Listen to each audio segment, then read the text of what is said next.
வணக்கம். Welcome to Jaya's kitchen. Jaya's கிச்சனில் இன்னைக்கு தீபாவளி ரெசிபியில் அதிரசம் செய்யலான் இருக்கேன்.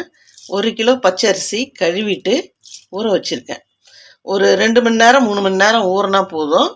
இதை ஊறி உணர்த்திட்டு அதுக்கப்புறம் அரைக்கணும். அது நம்ம வீட்டில் அரைக்கிறதுக்கு இல்லை, இது மிஷினில் கொடுத்து அரைச்சிக்கலான் இருக்கேன். வாங்க வீடியோக்குள்ளே போகலாம். 2 மணி 3 4 மணி நேரம் ஊறிடுதுங்க. இது 2 மணி நேரம் 3 மணி நேரம் 4 மணி நேரம் ஊறிடுது. அரிசி இந்த மாதிரி இப்படி இருக்கணும். இந்த மாதிரி ஆயிடுது. இப்போ நம்ம ஈரம் கொஞ்சம் ட்ரையாக இருக்கணும், ரொம்ப ஈரமாக இருக்கக்கூடாது. நம்ம துணியில் போட்டு உணர்த்திக்கலாம். இந்த மாதிரி ஒரு துணியை போட்டுட்டு அதில் உணர்த்திக்கலாம். ரொம்ப உணரக்கூடாது, ஈரப்பதம் இருக்கணும். கொஞ்ச நேரம் ஒரு 1/4 மணி நேரம் இருந்தாலே போதும்.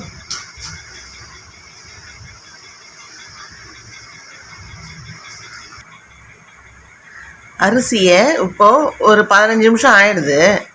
இந்த இதில் அரிசி இப்படி எடுத்தோம்னா இந்த மாதிரி ஒட்டணும், கையில் இந்த மாதிரி ஒட்டி இருந்தாலே போதும். நம்ம மிஷினில் கொடுத்து அரைச்சிக்கலாம். ஈரமாக இருக்கக்கூடாது, ஆனால் கையில் ஒட்டணும். அதிரச மாவு அரைச்சிட்டு வந்தாச்சு. இதை நான் அப்படியே அமுக்கி வச்சுட்டேன். இது அப்படியே இருக்கட்டும். நாம் இப்போ பாகு காய்ச்சணும். இதை அப்படியே மூடி போட்டு அப்படியே இருக்கட்டும்.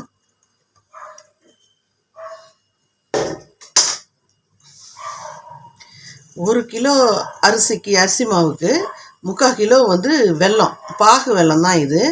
இந்த மாதிரி திக்காக இருக்கும். இதை பொடிச்சு வச்சுருக்கேன். இதை கரைச்சி தூசி எடுத்துக்கலாம். நாம் இப்போ நம்ம அதை கரைச்சி எடுத்துக்கலாம். நான் இப்போ அடுப்பில் ஒரு பேனல் வச்சுருக்கேன், ஃப்ரை பேனை. இதில் வெல்லத்தெல்லாம் போட்டுக்கலாம். இதுக்கு 1 கிளாஸ் தண்ணி ஊற்றிக்கலாம். இதுக்கு தண்ணி எவ்வளோ ஊற்றணும்னு அளவெல்லாம் கிடையாது. பாகு வர்றதுக்கு இது முங்குற அளவுக்கு இருந்தாலே போதும். இந்த பாருங்க, முங்கி வந்துடுச்சா, இந்த அளவுக்கு தண்ணி இருந்தாலே போதும். பாகு வர்றதுக்கு எவ்வளோ தண்ணி ஊற்றினாலும் பாகு சுண்டனா தான் பாகே வரும். அதனால் நாம் தண்ணி முங்குற அளவுக்கு தண்ணி வச்சுக்குவோம். உப்பு அடுப்பை பற்ற வச்சு இதை கரைச்சிக்கலாம். வெல்லத்தை இது கரையட்டும். கரையில் கொஞ்சம் கிண்டி விட்டு கரைய வச்சுக்கோ. போய் இதில் கொஞ்சம் சுக்கு பொடி போட்டுக்கலாம். சுக்கு நசுக்கி வச்சுருக்கேன். இதிலே போட்டு கொஞ்சம் கொதிக்க விட்டுட்டு இறக்கணும்னா வடிகட்டிக்கலாம். இந்த திப்பிலாம் இதில் ஏறி நின்றுடும். அதே மாதிரி கொஞ்சம் ஏலக்காவை நுணுக்கி வச்சுருக்கேன், அதையும் போட்டுக்கலாம்.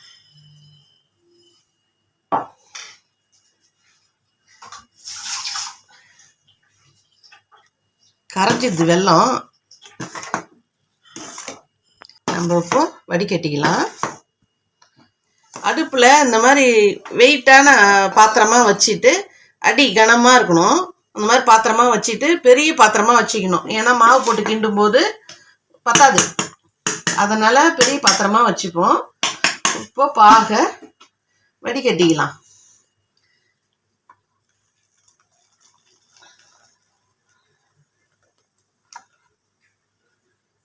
அடியில் மண் இருந்தாலும் தங்கிடும், மேலே இருக்கிற திப்பிலாம் வந்துடும். நம்ம இந்த சுக்கு பொடியெலாம் போட்டோம் இல்லையா, அந்த இதெல்லாம் வந்துடுது. அடியில் பாருங்கள், இந்த மண்ணெல்லாம் தங்கிடுது. அதனால தான் வடிகட்டணுன்றது. இதை அப்படியே எடுத்துக்கும். இப்போ பாகு காய்ச்சறதுக்கு அடுப்பை ஒரு ஆஃப் ஃப்ளேமில் தான் வைக்கணும். ரொம்ப ஃபுல்லாக வச்சு திகுன்னு வச்சு எரிய வச்சு பாகுன்னா பாகு முறிஞ்சிடும் சில சமயம். அதனால் அதிரசம்லாம் வராது, திரிஞ்சு போயிடும். நம்ம ஆஃப் ஃப்ளேமில் வச்சு கொஞ்சம் கொஞ்சமாக அது கொதித்து அந்த பாகு வரும். அதுக்கு தான் தண்ணி முங்குற அளவுக்கு வச்சுட்டாலே போதும்னு. நம்ம தண்ணி நிறைய ஊற்றிட்டோம்னா அது சுண்டுறதுக்கே லேட் ஆகும் வேறு. நீங்கள் இந்த மாதிரி வச்சிட்டிங்கன்னா பாகும் கரெக்டாக இருக்கும். நம்மளுக்கு அந்த பாகு பதம் பார்க்கறதுக்கு பார்த்துட்டு நம்ம மாவு போடலாம். இப்போ போட்டு பார்க்கலாம். இந்த அதிரசத்துக்கெல்லாம் செய்யறதுக்கு 2 ஆள் வேணும். மற்ற பலகாரத்தெல்லாம் தனியாக கூட செய்திடலாம். அதிரசம் செய்யறதுக்கு மட்டும் 2 ஆள் வேணும். இப்போ பாருங்கள், அப்படியே நிற்கிது. இந்த பக்கம் தான் வேணும், ஓடக்கூடாது, அப்படியே இருக்குது. இப்போ நம்ம அடுப்பை ஃபுல்லாக சிம்மில் வச்சுட்டு மாவு போட்டுக்கிட்டே இருக்கலாம். இப்போது இந்த ஸ்டேஜில் ஒரு 2 ஸ்பூன் நல்லெண்ணெய் ஊற்றிக்கலாம். சாஃப்டாக இருக்கும். நல்லெண்ணெய் ஊற்றிக்கலாம். அப்போ தான் இன்னும் நல்லா சாஃப்டாக வரும் அதிரசம். மாவை அப்படியே போட்டு போட்டு கிண்டிக்கலாம். கட்டி கட்டியெல்லாம் ஆகாது. நம்ம அப்படியே கரைச்சிக்கிட்டே போட்டுக்கிட்டே கிண்டிக்கிட்டே இருந்தோம்னா கட்டியெல்லாம் ஆகாது.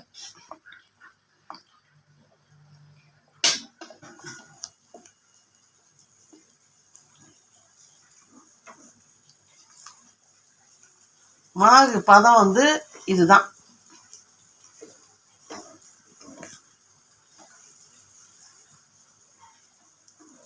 இது அப்படியே இறுகிடும். ஒரு 2 நாள் சென்று நம்ம செய்யும்போது இறுகிடும். நம்ம ஈஸியாக தட்டுறதுக்கு வரும். இப்படி தான் தெரியும். இந்த மாதிரி இப்படி தான் வரணும். மாவு எடுத்தால் இந்த மாதிரி தான் வரணும். இதை அப்படியே ஒரு பாத்திரத்தில் மாற்றிக்கலாம்.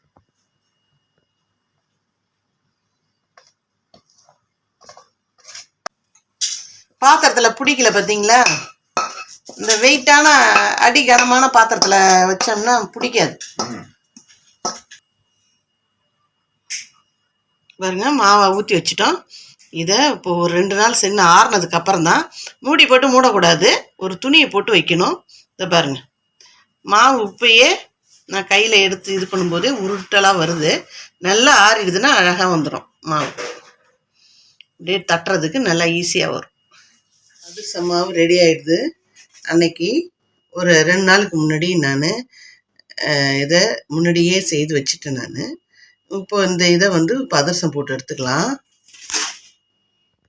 இந்த ஒரு பட்டர் ஷீட் எடுத்துக்குவோம். இல்லாட்டினா பிளாஸ்டிக் கவரு, இலை எது வேணாலும் எடுத்துக்கலாம். உங்கள் வசதிக்கு தகுந்த மாதிரி எடுத்துக்கங்க. எடுத்துகிட்டு எண்ணெயை தடவிக்கலாம். அதில் இப்போ இதில் கொஞ்சமாக எடுத்து அப்படியே உருட்டிக்க வேண்டியதான். உருட்டிட்டு எண்ணெய் ரொம்ப காயக்கூடாது. சிம்மில் வச்சுட்டு செய்யுங்க. சூடே ஏறக்கூடாது. அது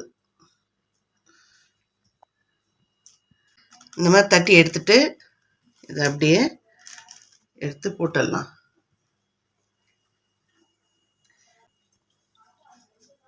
லைட்டாக பபுள் வரும். அது ரொம்ப சூடாக எண்ணெய் காய்ச்சின எண்ணெயில் போடக்கூடாது. அப்படியே புண்டு போயிடும். அப்படியே இதாக திரிஞ்சு போயிடும். இந்த மாதிரி சிம்மில் வச்சுட்டு ஸ்லைட்டாக அப்படியே அந்த எண்ணெயில் நாமளே கையை வைக்கிற மாதிரி இருக்கும். ஆனால் கையை வச்சிடாதீங்க. அந்த மாதிரி சிம்மில் வச்சுட்டு தான் நாம் போடணும். கொஞ்சம் கொஞ்சமாக அது மேலே எழும்பும் பாருங்க. அதிரசம் வர்றதுக்கு இதுதான் பக்குவம். பாருங்க, அதிரசம் அப்படியே மேலே எழும்பிடுதா? இதை அப்படியே லைட்டாக திருப்பி போடணும்.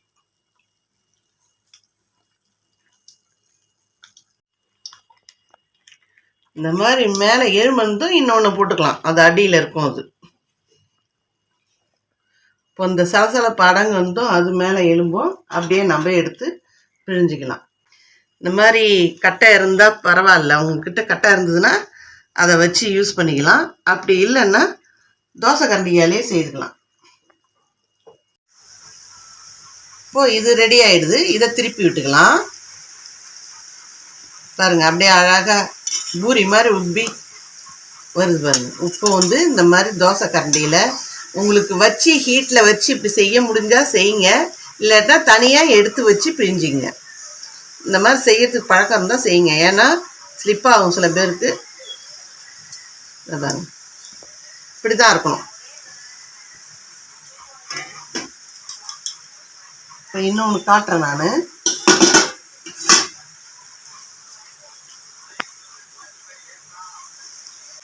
ஒன்று ரெடி ஆகும்போதே ஒன்று எடுத்துடலாம். இப்போ இது மேலே வர்றதுக்குள்ளே இதுவும் ரெடி ஆகிடுது. இது இப்போ பாருங்கள். இப்போ எடுத்து வச்சு இப்போ இந்த மாதிரி கட்டையால் நான் பிரியறதை காட்டுறேன். இப்போ இந்த மாதிரி பாத்திரம் ஒரு சின்னதாக ஒரு ஏனத்தை எடுத்து வச்சிங்க. இப்படி வச்சுட்டு இப்படி பிழிஞ்சிக்கலாம். உங்களுக்கு இது சௌகரியம்னா இதை செய்துங்க.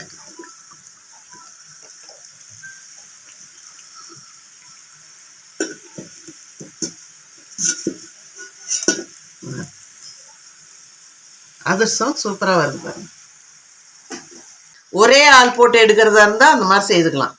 2 பேர் இருந்தாங்கன்னா டப்பு டப்புன்னு ஒரு 2 3 போட்டு எடுக்கலாம். ஆனால் ஒத்த ஆள் ஒரே ஆளாக செய்கிறதா இருந்தால் இந்த மாதிரி 1 by 1 போட்டு எடுத்துங்க. 2 போட்டே எடுத்துடலாம். ஒரு 2 நிமிஷத்துக்கு தான் ஆகும், ரொம்ப நேரம் ஆகாது. ஏன்னா மாவு வேற பாகுலே வெந்துட்டுருக்கும். இதில் இந்த கலர் தான் வரும், இந்த மாதிரி பூரி மாதிரி கிளம்பி வரும். இதே மாதிரி எல்லாத்தையும் சுட்டு எடுத்துக்கலாம். நம்ம எல்லா அதிரசத்தையும் சுட்டு எடுத்துட்டேன். நான் 1 கிலோ போட்டிருந்தேன் இல்லையா, 1 கிலோவும் 1 ஹவரில் போட்டு எடுத்தாச்சு. இதை பாருங்கள். நாங்கள் அடுப்புக்கிட்ட நீங்கள் ரொம்ப கிட்டக்க நின்று செய்யாதீங்க, எண்ணெய் பலகாரம் செய்கிறது இல்லையா, அதனால் கொஞ்சம் தள்ளி இருந்துங்க. முகத்தை எட்டி எட்டி பார்க்காதீங்க, எட்ட இருந்தே வச்சு பாருங்கள். ஏன்னா எண்ணெயெல்லாம் இருக்கும், தெரிக்கும். அந்த ஒரு இது சொல்கிறேன் நான். இப்போது இந்த அதிரசம் இந்த மாதிரி சூப்பராக வந்துடுது பாருங்க, சாஃப்டாக இருக்குது.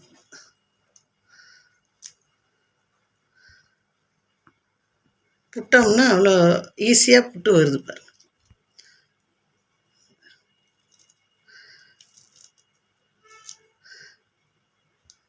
அப்படியே சொலையாக இருக்கு, இந்த மாதிரி இருக்கும். நான் போட்டிருக்கிற பாகு பதத்தை வச்சு செய்யுங்க. ரொம்ப உருட்டி எடுத்து இது பண்ணிங்கன்னா கல் மாதிரி ஆகிடும். இப்போ இந்த மாதிரினா இளம்பாக இருக்கும். அந்த மாதிரி செய்தீங்கன்னா உங்களுக்கு மாவு வெந்து நல்லா அதிரசமும் சூப்பராக வரும். இது ஒன்றும் ஈஸியான ரெசிபி தான் இது. தீபாவளிக்கு அதிரசம் இல்லாமல் இருக்காது. அதிரசமும் செய்யுங்க, உங்களால் முடியும். இந்த அதிரசம் செய்து இந்த தீபாவளியை சிறப்பாக கொண்டாடுங்க. இந்த ஸ்நாக்ஸு, இந்த ஸ்வீட்டு உங்களுக்கு ரொம்ப பிடிச்சிருந்ததுன்னா லைக் பண்ணுங்கள், ஷேர் பண்ணுங்கள், கமெண்ட் பண்ணுங்கள். சப்ஸ்கிரைப் பண்ணாதவங்க சப்ஸ்கிரைப் பண்ணிவிட்டு கேஸ் கிச்சனுக்கு சப்போர்ட் பண்ணுங்கள். அப்போ தான் நான் போடுற வீடியோ உங்களுக்கு பக்கத்தில் இருக்கிற பெல் பட்டனை கிளிக் பண்ணிங்கன்னா தான் நான் போடுற வீடியோ உங்களுக்கு ஈஸியாக வந்தடையும். நீங்கள் பார்க்கலாம். நெக்ஸ்ட் ரெசிபியை அப்புறம் பார்ப்போம். பாய், தேங்க்யூ.